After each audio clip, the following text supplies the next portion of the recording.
Assalamualaikum warahmatullahi wabarakatuh. Selamat siang.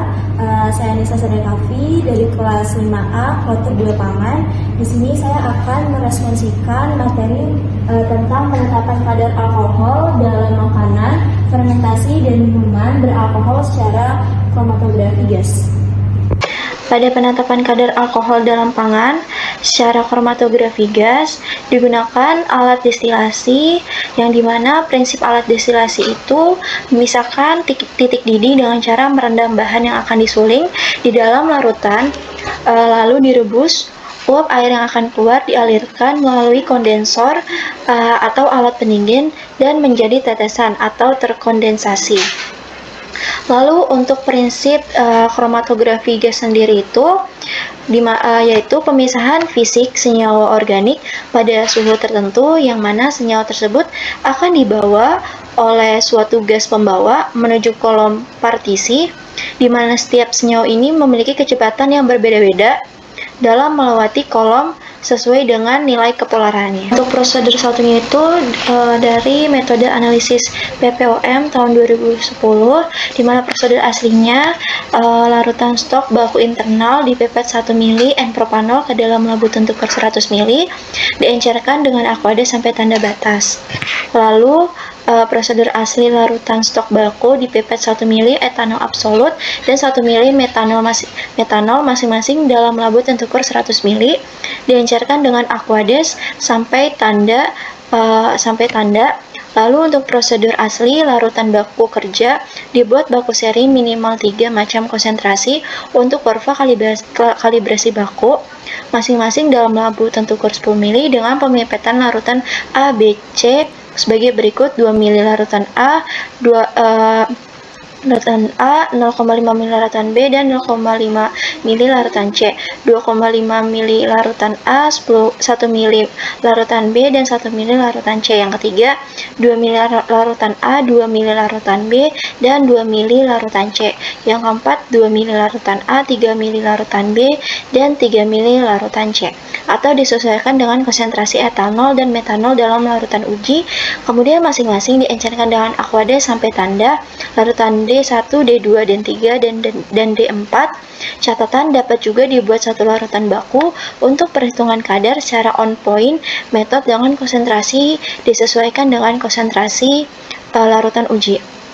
Lalu untuk prosedur aslinya, untuk larutan uji sejumlah 25 ml cuplikan dipipet dalam labu alas bulat 250 ml, ditambah aqueous lebih kurang 25 ml, kemudian didestilasi.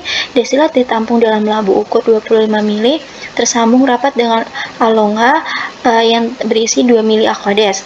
Ketika destilat mencapai hampir 25 ml, kurang lebih 23 ml, destilasi dihentikan dan volume ditempatkan sampai tanda dengan aqueous. Sejumlah 1 ml destilat dipipet ke dalam labu ukur 5 ml dan ditambah 1 ml propanol 1%, kemudian ditempatkan sampai tanda dengan aqueous. Larutan uji dibuat minimal 2 replikasi. Kemudian untuk prosedur modifikasi, untuk larutan baku dibuat larutan baku induk dengan memipet larutan etanol PA ke dalam labu ukur 50 ml. Jika sampel berupa vodka dibuat 5 konsentrasi berbeda, yaitu 0,5%, 0,5%, 10,5%,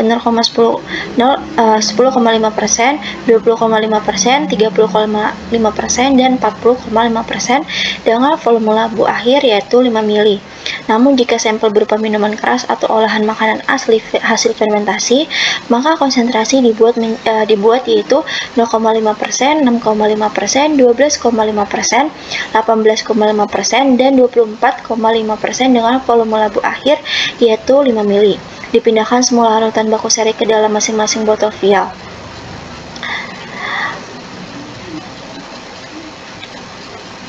Lalu untuk langkah kerjanya, larutan baku pertama disiapkan alat dan bahan yang digunakan, dibuat baku ini dengan konsentrasi 50%, dipipet 10 ml, etanol PA menggunakan pipet volume, lalu dimasukkan ke dalam labu ukur 10 ml, dipindahkan larutan baku induk ke dalam burat 10 ml, dibuat 5 konsentrasi baku seri yang berbeda dengan volume labu akhir, yaitu volume volume labu akhir yaitu 5 mili, dipindahkan masing-masing larutan baku ke dalam botol vial dengan menggunakan pipet tetes. Untuk langkah kerja larutan uji, pertama disiapkan alat dan bahan yang akan digunakan. Di organoleptik, sampel di atas kaca arloji dengan latar belakang putih. Kemudian, jika sampel berupa padatan, maka ditimbang saksama lebih kurang 25 gram dalam wadah beker gelas, lalu dilarutkan dengan aquabides 25 mili. Jika sampel berupa cairan, maka diukur sebanyak 10 mili menggunakan pipet volume, lalu dimasukkan sampel ke dalam labu destilasi beserta 5 batu didih. Kemudian dirangkai alat destilasi dan diletakkan labu di atas heating metal. Kemudian dilakukan destilasi pada suhu 78 derajat Celcius plus minus 2 derajat Celcius dengan titik didih etanol dengan wadah penampung tabung berskala. Jika hasil destilasi atau destilat pada tabung dipindahkan ke dalam labu ukur 25 mili menggunakan corong kaca. Kemudian ditempatkan volume labu dengan aquabides, lalu dipindahkan larutan uji ke dalam botol vial menggunakan pipet tetes. Prosedur 2, Hermanto 2020, penentuan kandungan etanol dalam makanan dan minuman fermentasi tradisional menggunakan metode kromatografi gas. Prosedur aslinya, sampel tuak dan brem yang berupa cairan dipreparasi dengan menyesuaikan suhu hingga 20 derajat Celcius, sedangkan sampel padatan yaitu potang abon dan potang jaje tujak ditimbang sebanyak 25 gram, dihaluskan dan ditambahkan 25 mili aquades. Campuran kemudian disaring hingga diperoleh filtrat. Filtrat disesuaikan suhunya hingga 20 derajat Celcius. Masing-masing sampel sebanyak 25 mili disaring ke dalam tabung berbentuk kerucut, corong, saringan ditutup dengan penutup kaca untuk mencegah hilangnya etanol. Tepatkan labu di bak ultrasonik, lalu disonik untuk menghasilkan karbon dioksida yang tersisa. Tutup labu sampai dilakukan analisis. Berikut alat dan bahannya. Lalu untuk langkah kerjanya, yang pertama disiapkan alat dan bahan yang akan digunakan. Yang kedua di organoleptik sampel di atas kaca arloji dengan latar belakang putih. Jika sampel berupa cairan, maka diukur sebanyak 25 mili dan disesuaikan suhu sampai sampel hingga 20 derajat Celcius menggunakan termometer. Jika sampel berupa padatan, maka ditimbang seksama lebih kurang 25 gram dalam wadah beker gelas, lalu dilarutkan dengan aquades 25 mili. Kemudian disaring sampel ke dalam tabung berbentuk kerucut, ditutup corong, disaring dengan penutup kaca untuk mencegah hilangnya etanol. Kemudian didegas labu menggunakan ultrasonik, lalu ditutup labu hingga dilakukan analisis. Kemudian prosedur ketiga dari SNI 2021, metode deteksi dan kuantifikasi etanol pada produk minuman. Untuk prosedur aslinya, contoh ditimbang sekitar 2 gram pada labu destilasi 100 mili dan dicatat bobot tepatnya. Selanjutnya, contoh ditambah 2,50 mili larutan standar produk 1 propanol. Contoh ditambahkan air suling atau aquades hingga setengah volume labu destilasi 100 mili. Kemudian destilasi pada suhu titik didih etanol. Jika terbentuk buih, maka dapat disertakan batu didih atau bahan lain, contohnya parafin. Jika peralatan dilengkapi dengan magnetic stirrer, tidak diperlukan lagi batu didih atau bahan lainnya. Hasil destilasi ditampung sekitar 22-24 mili di labu takar 25 mili, kemudian ditempatkan dengan air suling hingga tanda terak dan dihomogenkan. Hasil destilasi dapat disaring dengan filter hidrofilik polyphenylidin fluoride atau PVDF atau selulosa asetat 0,45 mikrometer atau 0,22 mikrometer. Berikut alat dan bahannya.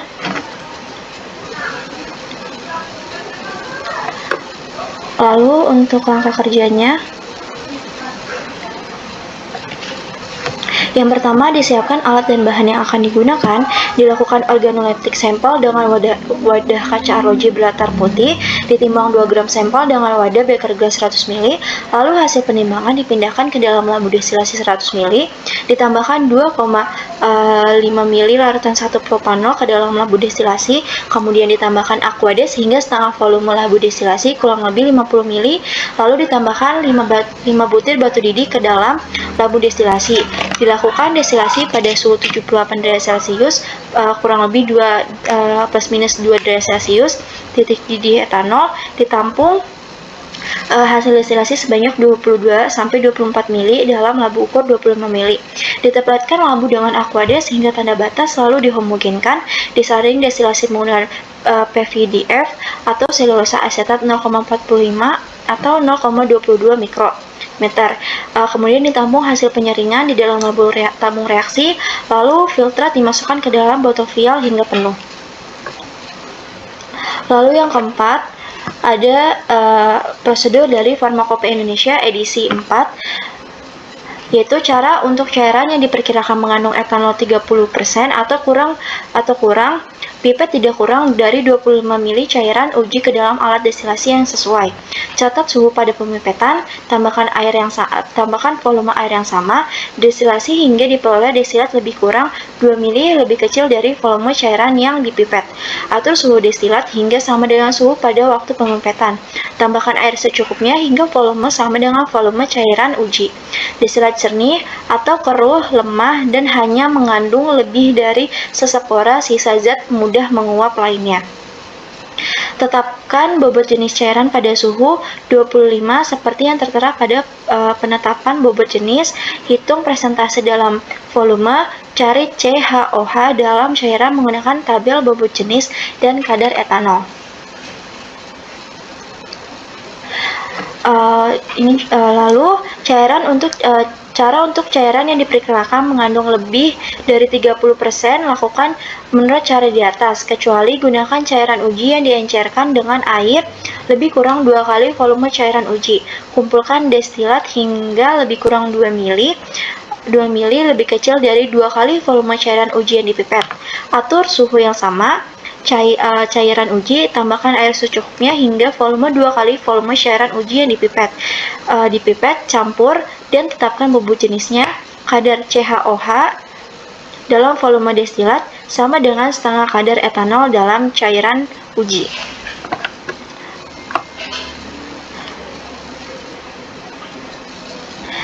Berikut ini prosedur asli dari farmakopenya. Berikut adalah konsentrasi dan bobot jenis dari etanol PA yang tertera pada tabel.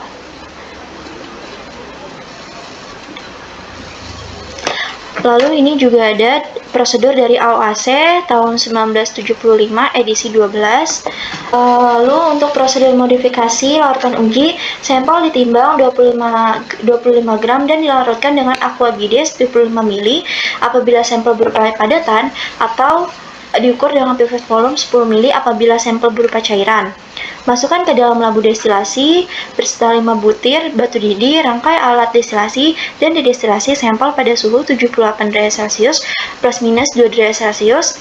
Dilakukan destilasi hingga tidak ada destilat yang menetes pada wadah penampung tabung berskala.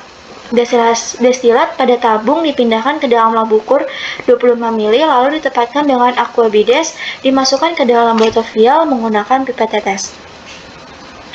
Lalu berikut adalah tabel perbandingan dari 4 prosedur yang tadi sudah dijelaskan, yaitu ada dari prosedur 1 Farmakopeia Indonesia edisi 4, prosedur 2 ada dari AOAC 1975, lalu prosedur 3 ada dari JAMA Published Journal 2020.